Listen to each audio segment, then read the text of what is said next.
ನಮಸ್ಕಾರ ವೀಕ್ಷಕರೇ, ಕ್ರಿಯೇಟಿವ್ ಕನ್ನಡ ಚಾನೆಲ್ಗೆ ಸ್ವಾಗತ. ನಾನು ನಿಮ್ಗೆ ಹೇಳಿದ್ದೆ ಪಾಠ 1 ಪದಗಳನ್ನ ಯಾವ ರೀತಿ ಓದಬೇಕು, ಅಕ್ಷರಗಳ ಗುರುತು ಸಾದ್ಮೇಲೆ ಎಷ್ಟು ಸುಲಭವಾಗಿ ಪದಗಳನ್ನ ಓದೋದು ಅಂತ ನಾನು ನಿಮಗೆ ಜಸ್ಟ್ ಒಂದು ಲೈವ್ ಎಕ್ಸಾಂಪಲ್ ತೋರಿಸ್ತೀನಿ. ಸೊ ನಾನು ಅಕ್ಷರಗಳನ್ನ ಹೇಳ್ಕೊಟ್ಟಿದ್ದೀನಿ ಸಾನ್ವಿಗೆ.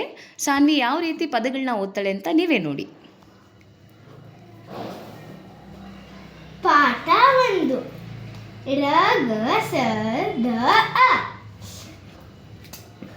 ಅರ ಅರ ಸರ ಸರ ದರ ದರ ಸದರ ಸದರ ದರಗ ದರಗ ಅರಸ ಅರಸ ಗರಗಸ ಗರಗಸ ಸರ ಸರ ಸರ ಸರ ದಸರ ದಸರ ಗರ ಗರ ಗರ ಗರ.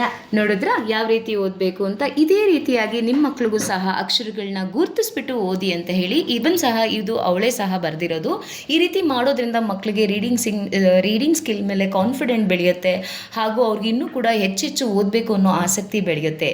ಇಷ್ಟವಾದರೆ ಲೈಕ್ ಮಾಡಿ, ಶೇರ್ ಮಾಡಿ, ಸಬ್ಸ್ಕ್ರೈಬ್ ಮಾಡಿ. ಧನ್ಯವಾದಗಳು.